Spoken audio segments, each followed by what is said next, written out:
Now in focus, here on Newsroom Africa, Channel 405, in conversation with the fourth president of Malawi, the second democratically elected president on the African continent. I believe there are 6 now who have made that list. She is credited for turning around the economy of Malawi. When she came in 2012, it was floundering at 1.6% of the GDP growth. But when she left in 2014, it's said to be sitting at 6.2%. She is now the chairperson of the Women's Empowerment Development, Africa, Asia, amongst other hats that she is wearing. And she's joining us tonight here on In Focus. Your Excellency, Dr. Joyce Banda, good to have you on Newsroom Africa. Welcome, and thank you for joining us on In Focus. Thank you very much for having me, and greetings to all the viewers. You're currently here in South Africa for your speak at the SADC Regional Colloquium, looking at that body and what it has done particularly well, what it has failed to do, and what it looks like going into the future. Now, this is happening, of course, on the backdrop of a lot of simmering tensions here in South Africa around this question of economic migration. And there are various movements that are beginning to emerge here in the country that are raising issues around that. Even political heads in the country are raising issues around, for example, the strain that the health system is taking because of... I saw that yesterday. First and foremost, are you worried about that conversation around the unity of the African continent? No, I'm not worried about the unity of the African continent. I'm just worried that SADC has been slower in consolidating this region, this bloc.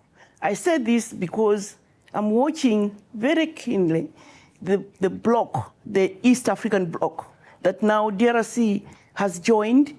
Burundi is there, Rwanda is there, Uganda is there, Kenya is there, Tanzania is there. When you look at the map, it is coast to coast. That's powerful. And yet, we were earlier. We were organized much earlier. And we could have done better. Yeah. We could have done better as a bloc. Our forefathers, our founding fathers of SADC had a very clear vision. And they wanted, their goal was very clear. They wanted the whole Southern Africa liberated. That is the greatest achievement we must not overlook. And that must make us honor those fathers. Because here we are. There's no country now. There's no apartheid, political apartheid. Economic apartheid is another thing. Yeah. There's no country under any colonialism. So for that, yes, we achieved what we were meant to achieve. Yeah. But then it is when it was revived, when it began to evolve, when the other sea was removed. Now it is a SADC where me as a citizen look up to see what does it bring, how does my country benefit in terms of the common market, in terms of migration, in terms of jobs, the common currency that we were hoping to achieve by 2018. Yeah. All those things are the things now this SADC must achieve. So the criticism is that, though, the body is a dog that has no bite. Yeah. So that is where these verdicts come in. Because one person will say, oh, no, SADC has achieved a lot. It's a successful organization. But somebody else will say, no, it's a toothless bulldog. Why? It's because when there are conflicts in the region, the expectation is that this SADC will have a brigade or an army that will help and intervene. Why must we get a country from East Africa come all the way down to assist us when insurgency comes? Those are the questions that now people are asking themselves. What is it? Is it a question of capacity or what? But for me, it is where we are coming from that makes me feel very proud. And it is where we are coming from that gives me hope that if we only apply ourselves a little bit stronger. I was asked yesterday to say, what is it that you people discuss when you get to SADC? Yeah.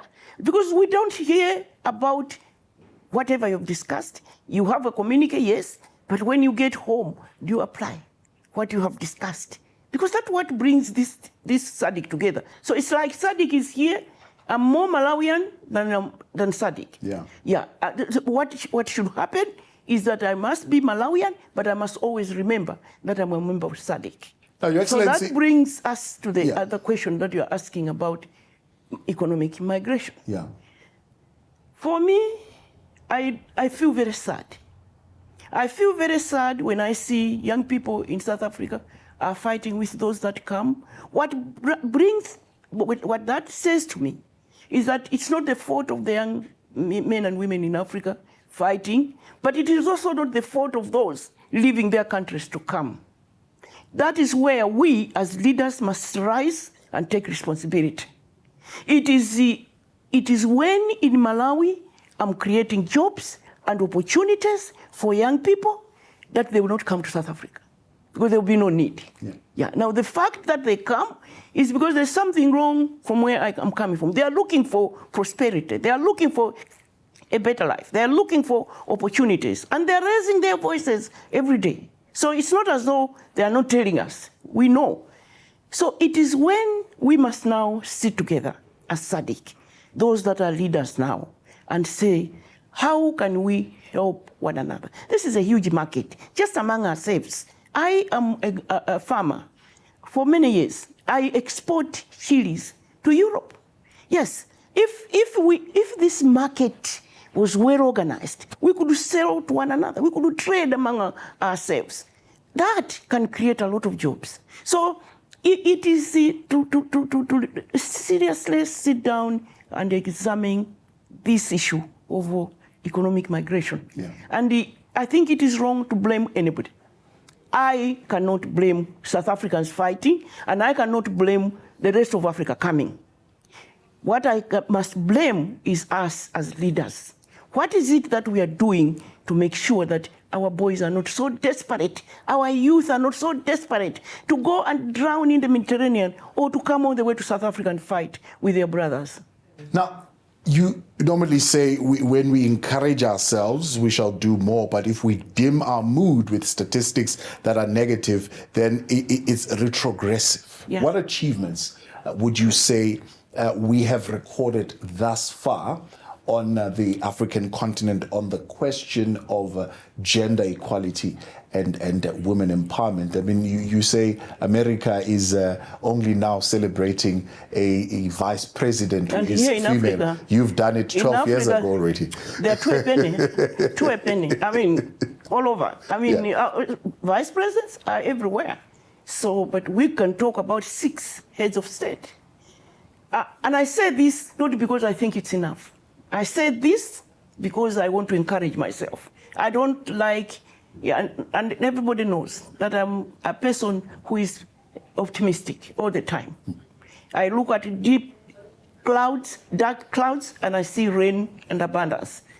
Some of you will see the same clouds and see destruction. So I have hope that we can do it. You know why? Because African women were leaders before colonization, true or false? True. And they say that it is colonization that delayed us. They say that those people, when they came to colonize us, they didn't have women in their structures. They didn't know what to do with us. We were already leading nations at that time. The history is there, and it's clear. Starting from Ghana, in fact, in Ghana, we had this courageous queen, Queen Asentawa, who refused the colonialists to enter Ghana, while the men had already given in. And they sent her away. She died in Seychelles in exile.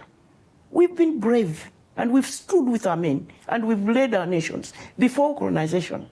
So later on, when our brothers on the continent, Kwame Nkrumah, Nelson Mandela, Julius Nyerere, Mugabe, were now fighting for self-rule, our women also rose to the occasion. The Winnie Mandelas, Albertina Sisulu, Rose Chiwambo, women all over the continent.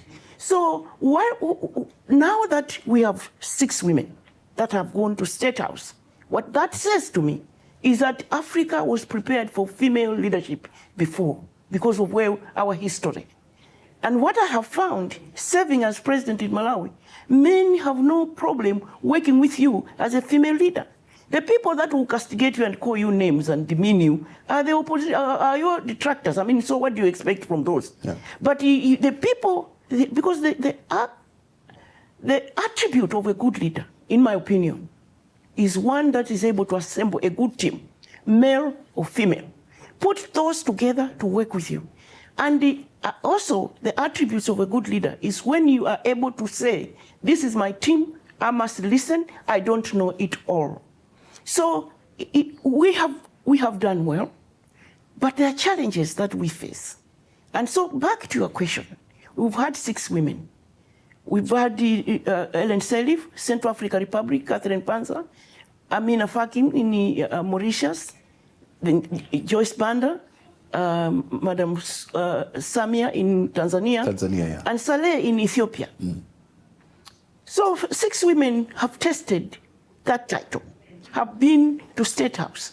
But if you've just said what was possible in 2014, there were also performers, but also women are risk takers. And they come to that table, to that job, with compassion, with a female inner woman inside, compassionate. They focus on big projects as well as poor projects because they feel it, because instinctively they feel it.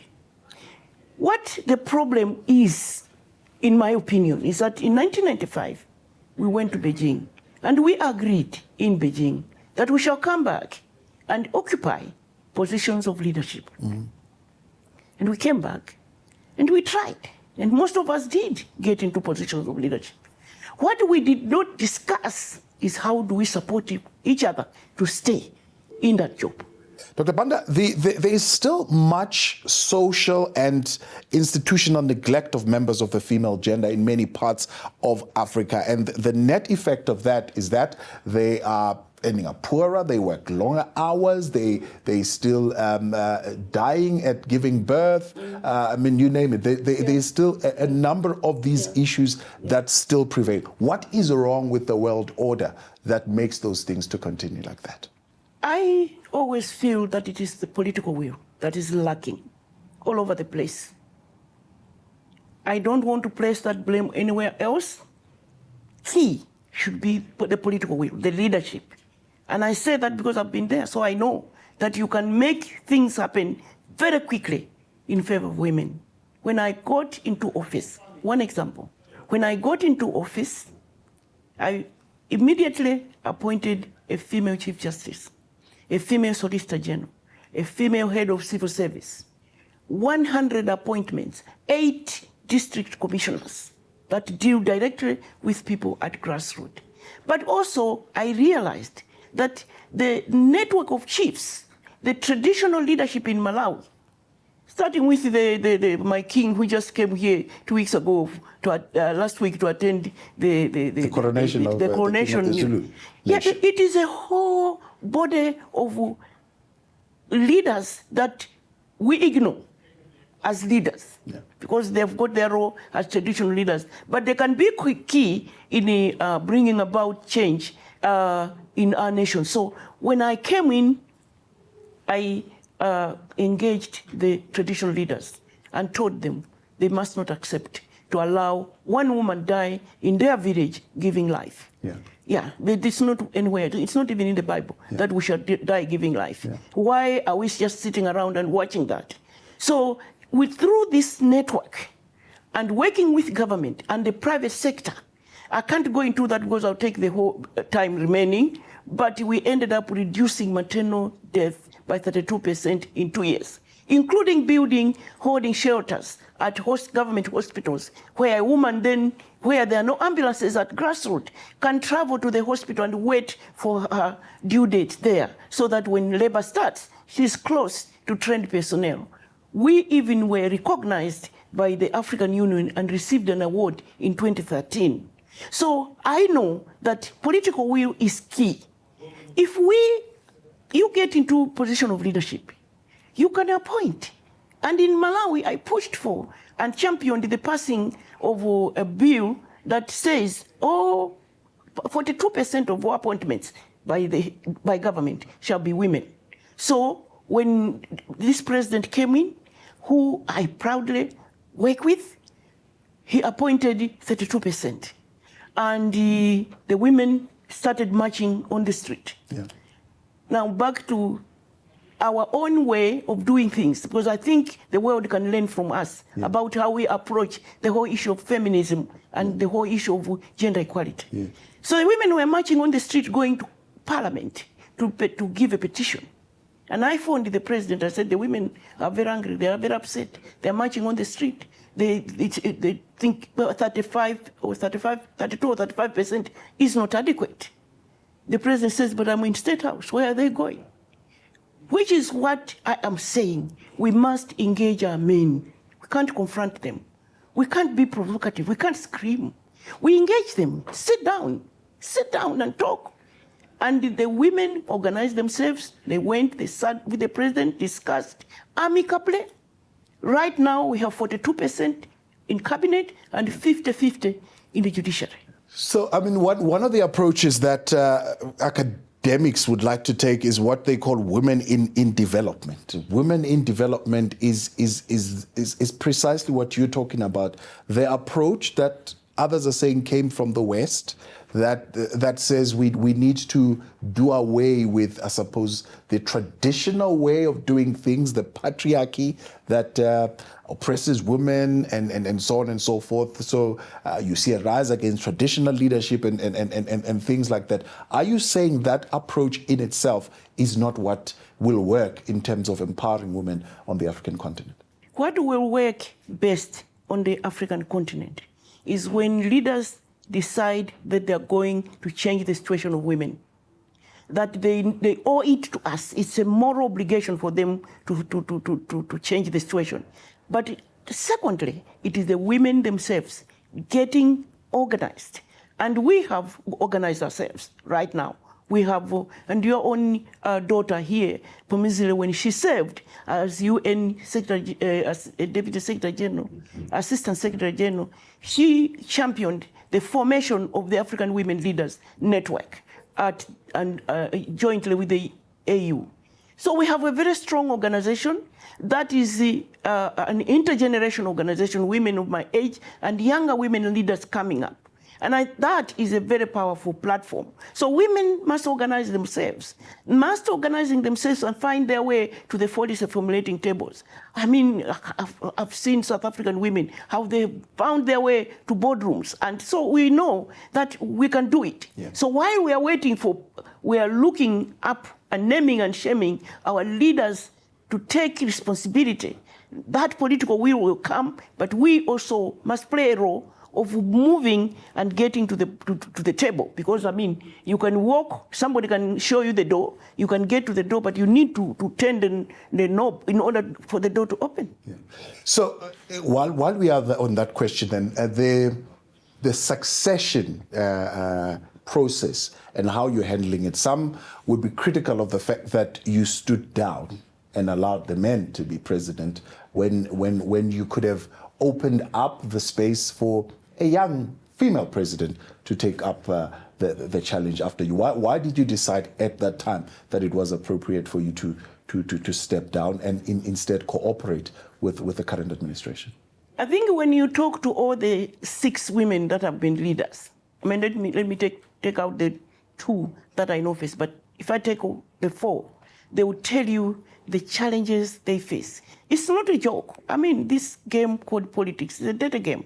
And if you come into that position to change things, to take risks, because for me, leadership is a love affair. You must fall in love with the people yourself, and the people must fall in love with you. So what matters to you most is to do things right for the sake of the people that you love, that love you back. And those that I love in Malawi are rural people, and those that are disadvantaged. And they know that I love them, and they love me back.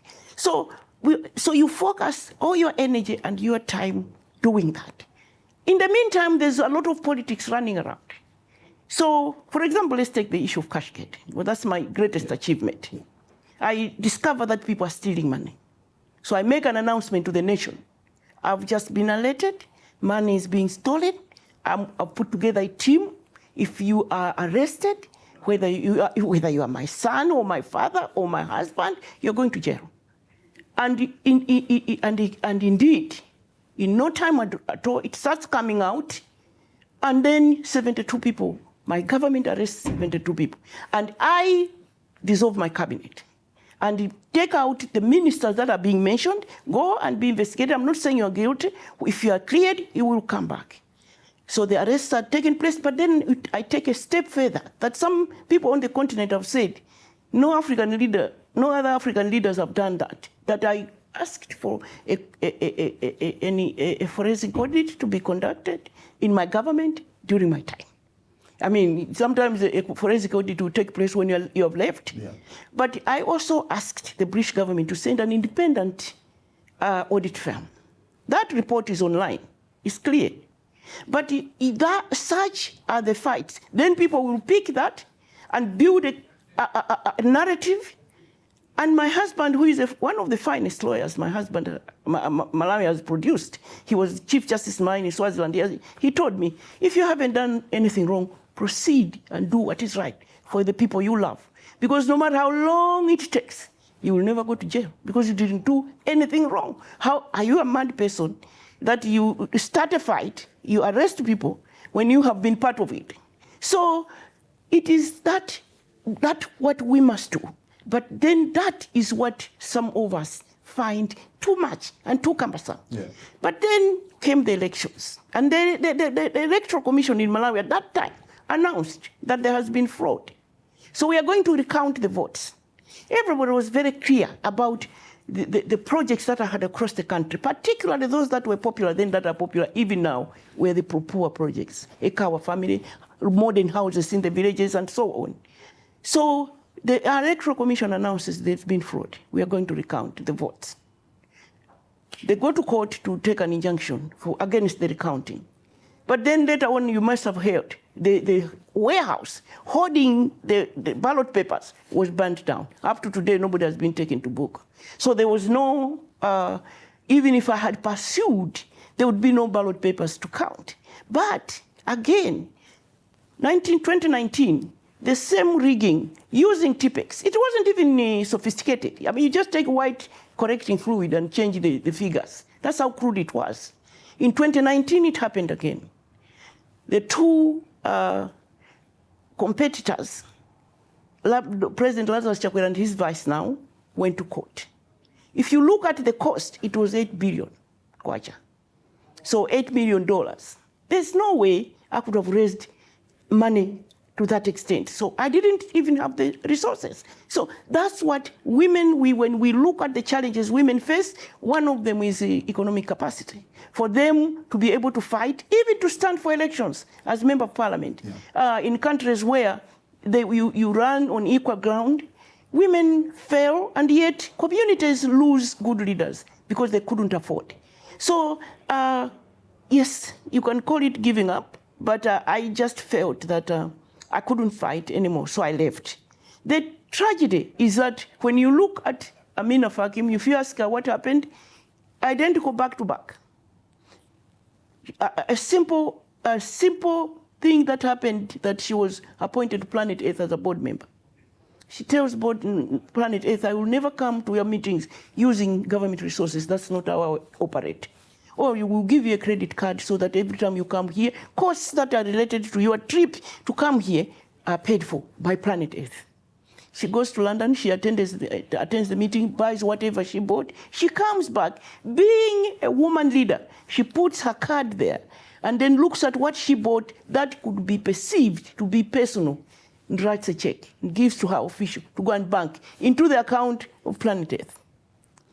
Next day, that check, those receipts, her bank statement is on front page. She was asked to resign based on nothing else but that move. In spite of Planet Earth writing a letter to say, but we don't understand the problem because we gave her the credit card for the purposes that she used it for. She had to leave office. So if you go across Africa and look at, yes, we get into office. That's why I said we didn't plan on assisting one another to stay in office. Yeah. There is, of course, this new position that you've just recently been elected to as the chairperson of the Women's Empowerment Development for Africa, Asia. What do you see that position doing for the capacitating of women for business, for politics, and for life in general? Yeah, well, what happened, the origin of that organization, it was initiated in Asia, not Africa, because in 2015, we celebrated Beijing plus 20. And there were a lot of meetings at the UN. And I'm told that President Jinping of China was invited as the host country that hosted 1995 Beijing conference. So there he had also, he hosted an event at the UN. In those discussions, it became clear that work has not been completed, that we are far from completing the agenda of 1995. So when he came back, he encouraged civil society in Asia to form this organization, Asia, Africa, Women's Empowerment and Development, to continue with the work. What became apparent is what I see is your concern, that yes, we can't call ourselves leaders when the majority of us are languishing in poverty, our children are not going to school, our children are getting married at 11. Yeah. There's so much more to be done in that respect. It is necessary, the women agreed, to have an organization that will focus now not only on political empowerment or participation of women, but on this arena that you are concerned about. Yeah, to look at the lives of the women, what is happening, what can we do to accelerate the emancipation of women and girls. Hence this organization. It is new. I think I'm the first chair of that organization. And what we are doing to kickstart, is that we formed the organization. I accepted the position. I gave the keynote speech last year, but now we are establishing a women's center in Malawi. And the money has been raised from all over Asia to help Africa establish that center, a center where women will come to for short courses, not run to when they are not an abuse center or whatever, but a center where they will come and get skills. Yeah. So that is the first project that we are establishing. And unfortunately, since I was appointed, I've not been to Asia because of COVID. So I haven't even traveled to China. And I'm focusing more on the establishment of this center because we are going to build it brick by brick. Yeah. Why skills? Why the focus on skills? Yeah, we want to focus on skills because that is what is lacking. When I was 40 years old when I formed the National Association of Business Women, believing that economic empowerment of women is key to social and political empowerment. And so for me, we conducted a survey and found that women lack training, they lack information, and they lack credit. But then we also discovered that most of the women that go into business, only 19% had gone beyond primary school. Right. So we realized that if we are going to provide that so-called training, it must be tailor-made. So we must have a center that focuses on training of women, but with courses that are tailor-made. You know what I mean? You can go to learn how to make a cake in a classroom, but you can also go and learn how to make a cake by watching. Yeah. So tailor-made courses like that are specifically designed for women, that even those that can't read and write. So that is the women's center. It will be in business, it will be in farming. Yeah, I have, under the Joyce Banda Foundation, 5,000 women outgrowers that grow chilies. Well, maybe that is a place they could come for a week or two to be taught how to start a business in chili growing, that kind of thing. So now one of the reasons that is cited as a reason that would subject women to obscurity when it comes to economic development is that most women entrepreneurial ability is stifled by regulatory environment, such as legislation, education, culture, and limited access to management and job opportunities, as well as family responsibilities. How do we strike that balance, and how do we navigate particularly the part of regulation and governance? Yeah, back to political will, governments must create an enabling environment where men and women can operate equally. But I think back to, as somebody who has done a lot of women's economic empowerment, particularly grassroots women, is that whatever we do, men must be involved. They must be involved. Even in fighting maternal health, we engaged men as well. I have found that is what is lacking. Sometimes, because we have decided men, this patriarchy, the men are abusers, men won't listen, then we close up a very big opportunity. We must engage men. In Malawi, for the first time in 2012, to see male chiefs talk about childbirth. And that's how we were able to achieve 32% reduction. So we must engage men, even in business, because that's what I told the women. In 1992, they came and destroyed my factory. I had 100 workers. And today I had a factory, tomorrow I didn't have. And those people who had them break into my business, because it was during demonstrations, they said because our wives are rude to us now. She's empowering women, and now they don't regard us. It was about ego. So if you engage the men, if you get them in, it is the approach. And then, so it will be even your husband helping you to run your business, depending on how you approach. So for me, it is organizations, women's organizations, well organized, to support women, to support girls to go to school, to support women to go to parliament, but then ensure that our brothers are involved. Supporting women going to parliament, how do you ensure? I mean, for example, in South Africa, we also boast 46% women MPs. From 1994, I think it was 2.5%. Today, we're sitting at 46%. But some believe that the women are there, they're 46%, but they are just warming the seats when men are still the ones who are largely making the decision on the political positions that the majority party is taking. How do you ensure that? Do you mean they just warm the seat? It's a critique that many are saying that those women in South Africa in particular, how do you ensure that they actually have a meaningful contribution in the making of the laws that govern the country? Yeah, for example, in Malawi, you have to fight on equal ground to get to parliament. There's no affirmative action, number one. Number two, our system is where you stand for election yourself. It's not the party. It's not the party, because in other systems, the party stands and then they choose who the MPs are going to be. That one, I don't know how it works. But the one that I know is the one where you will go on the ground and the people give you the mandate in your own right. But then what parliaments have done, and what an organ called Women's Caucus in every parliament, that is the one that makes sure that because I championed, when I was Minister of Gender and Member of Parliament, I championed the passing of the Domestic Violence Bill.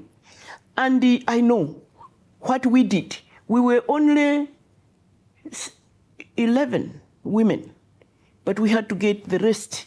193, we had to get the 88 to be on our side. And we passed that bill after a struggle, yes, but in the end, we got our brothers to vote with us, to say, yes, domestic violence must end. So it is those caucuses that will work. And we did a lot of things that time, including bringing communities the day of voting from their constituencies so they can see them say no to domestic violence, and then used the media to expose the abuses women were going through. For example, there was this woman, her husband chopped off both her arms, her hand, her arms. And so pictures like those, vividly. Yeah. So people then said, no, enough is enough. Sure. We marched on the streets. I took the lead to sensitize the public. But when I went on the street, my president told my male counterparts, my colleagues who were male ministers, some of them came and marched with us. So giving that picture that this is not just about women. Yeah. This is about men and women consent about the abuses women are going through. Yeah. Yeah. What else would you say? I mean, on that question of gender-based violence, South Africa has unfortunately got the terrible tag of being the femicide capital of the world. The question of gender-based violence is just one that we are seemingly not getting a grasp on. Men are talking, men are coming on board. What do you think needs to happen? I really don't understand, because the research on COVID-19 revealed that teen marriages had increased, school dropouts had increased, poverty had increased. But one that shocked me was that domestic violence had increased. Yeah. Why do you want to beat me up or to kill me? Because we are on lockdown. I mean, it doesn't make sense. I fail to understand the anger in South Africa. Not that things are not, there's no abuse, there's no domestic violence anywhere else, but for somebody to chop his wife and put in trash bags and put in the fridge. Yeah. There must be something seriously wrong. In my opinion, I think we are dealing with a generation of men that are angry. And they are angry, and because they don't know where to turn that to, they turn it on the women. What we need to do is to get to the root. And in my opinion, I get back to what I said earlier. It is this lack of opportunity. It is this hopelessness in their lives. These men that sit there and they find, I can't feed my family. I'm a failure. I mean, his ego is terribly affected. I can't feed my wife. I can't find a job. I can't buy a car. I can't live the life other people live. I can't send my children to school. Because he's angry. I think that anger has to be, I'm saying this without research, and it's wrong. But I'm just saying, I'm just assuming, I'm just suspecting, I'm just begging South Africa and the whole Africa, my country as well, to go deep and find out why is this happening. Yes. Well, we need more research. We certainly do. We certainly do, and we need more action. Maybe one would. Yes, more action. But then stiffer sentences. Stiffer sentences. Stiffer sentences by our legal. I mean, you heard about the cleansing in Malawi. Yeah. Where this man, Eric Niva, admitted on BBC that yes, families in that part of the nation, we have this cleansing ritual where when a girl gets to 9, 10 years old, they find a grown man to defile her and pay him for that favor. And he was boasting that I've slept with 103 girls and I'm HIV positive. Yeah, so it's government, and I think he's already out. Yeah. It is sentences that these people get when they commit such heinous crimes. Sensitization, yes, but the punishment perpetrators get matters. Your Excellency, you were now recently in Zimbabwe, I think about 3 or 4 months ago, where you were propagating this concept of smart villages, which your foundation is already running quite successfully in Malawi. Tell us a little bit more about that approach to rural development and how the rest of the continent certainly could be able to plug into that concept. Yeah, the Smart Villages is not under the Joyce Banda Foundation. Joyce Banda Foundation is mobilizing women around digital inclusion. So thousands and thousands of women, it's called Market Women's Activities and Initiatives, right, which is a project under the Joyce Banda Foundation, targeting women in the markets and women in agriculture. That organization now has grown to over 400,000 women. And these women, so my company that exports chilies, Jaliwe States Limited, they have outgrowers, 5,000 of them within Mwai. But then what has happened suddenly is that their money is under the pillow, money is stolen by their children, they are not organized. So we started little by little 20 women will be a group. And so it's called My Village Project. We partnered with a telecom company. And so they have one code, and each one has a phone, and they communicate through that phone. They save money together. They have a day when they share that money. But the money as well is not kept under the pillow anymore. It's on the phone, so it's safe. That is the revolution under the Joyce Banda Foundation. That is not smart villages. That's MWAI. MWAI is Market Women's Activities and Initiatives, right. Acronym MWAI. But MWAI is a local word for opportunity, luck. So when this woman is wearing her T-shirt and it's MWAI here, she feels, I am a lucky woman. But it's an acronym. Yes. But so when I stepped aside from elections in 2019, when we're heading towards elections, President Lazarus Chakwera asked me to step aside. We discussed several times. He came to America, we discussed. He said, why don't you give me a chance? Let's work together. Sometimes you're stronger when you stand united. Well, fast forward, towards the election of 2019, I accepted. But we agreed that the way I would help my country now is to do what I love most. And that is to go back to grassroots. Because when I was president, I was established what I called smart villages, but not smart enough then, because they were just modern houses. Right. So if you go in most of the countries in Malawi, you find a smart village that they'll call Joyce Banda, or they'll call it Moose Transformation, anything they want to call it. But you could see the transformation in the lives of the people. I mean, suddenly they've got a good home. And this idea came so suddenly because I was going by the roadside. In some of the houses you see, I said, stop. My police were resisting. I went I found the women sitting together. I said, take me into your house. They were refusing. One of them accepted. I went into the house. There was nothing. Just a net, mosquito net they had received, and a mat, 2 pails, and 2 pots. It is when I was leaving the house that I discovered there was no door. You don't have a door? They said, no, this is called chikwekwerero. And chikwekwerero is when they put reeds together and they tie, and in the night she just puts like this. And I told this lady whose name is Nyasoko, I said, Nyasoko, I'll never come back to your village until you have a home.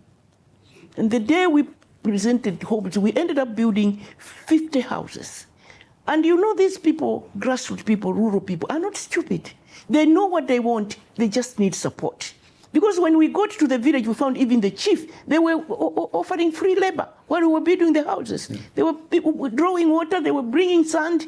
So we ended up with 50 homes, and I saw what was possible. So we built a home. If you go to the last village in Malawi, which is Kameme, you're looking at Tanzania, there's a village. You go to the last village, looking at Mozambique, in Isanje, there's a village. So that is the basis of smart village. When I came in, I decided that I've worked for 40 years at grassroots. And what I have found is that you go in an area, you build a clinic, and then you go in another area, you build a school. That's not enough. You go in another area, you provide microfinance. You go in another area, you plant trees.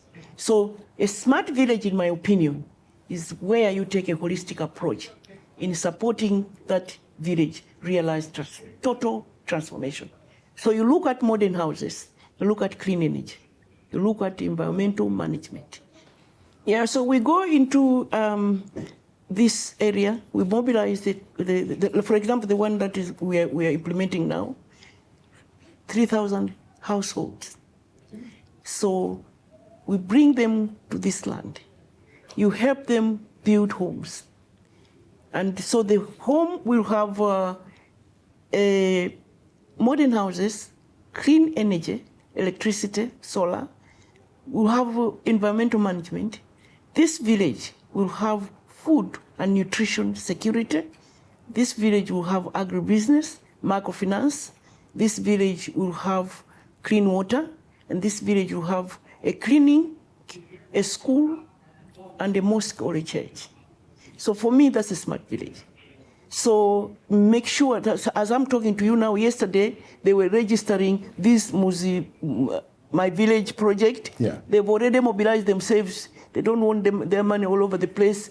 But it's a powerful project because you just let the people and you just give them the support. Yeah. So each one will have a piece of land.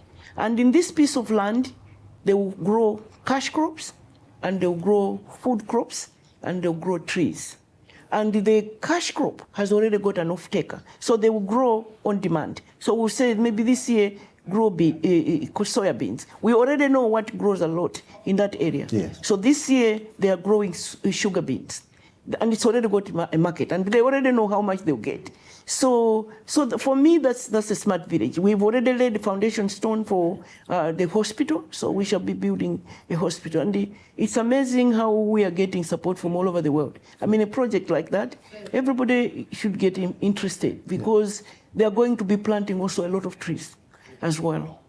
Speaking of support and microfinancing in particular, access to funding or access to capital for women-led projects is seemingly a big challenge. How do we unlock that? No, not only women-led organizations, but women-led organizations that are targeting women is a challenge. And what I don't understand is that some of us ran our organizations in the 90s. It was very easy to find donor funding. But now, this time, it's hard. And some people have said maybe because of COVID. No, we have information, you can Google that. When you talk about generational equality, which is also an initiative of Pumisile when she was at the UN Women, there's research that has been conducted that shows that 41 billion has been raised for women's organizations. Women's organizations targeting women and focusing on gender equality. Only 1% has accessed that money. The question is why?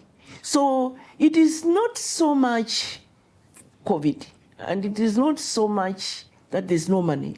I think it's a question of attitude. So the battle is still on. Yeah, I think the neglect, the patriarchy at play again. Yeah. What does the future hold for Joyce Banda in terms Joyce Banda, the person or the foundation? Joyce Banda, the person. Dr. Joyce Banda, the person. This Joyce Banda is 72. So this Joyce Banda realizes very clearly, is very realistic, that there's just so much one can do. For me, I look back and see what I have achieved. It's been an extraordinary journey. But I must also accept that enough is enough. You get to a point where others must step in. For me, I'm very proud of what I've achieved. I mean, I have no regrets. Somebody has asked me, what is your greatest regret? My greatest regret is that I was not able to finish what I had planned for Malawi. That is all, nothing else. So for now, this project you're talking about, and the My project and the smart villages, is enough work for a 72-year-old. It's certainly very important work. Very important work. For me to just sit there and see the lives of women transformed, and girls going to school. I hope you know that I've got 2 schools.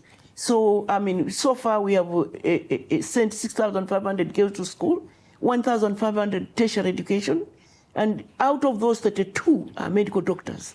Well, it's been a good journey, and I am so proud that God gave me that opportunity to do that, and then continues to provide this opportunity for me to continue, and to thank those around the world that provide the resources for me to do this. I'm serving only 25 boards. That's a busy I told my assistant, let's cut down. But yeah, so I have a lot of work right now, and I must say that I feel very good about what I'm doing. I'm enjoying what I'm doing in my country. Your Excellency, I appreciate your time and for spending this moment with us here on In Focus, and particularly for coming on Newsroom Africa, Channel 405. And we wish you all the best in your work, and particularly with the endeavors of developing rural communities. Thank you. Thank you very much for having me.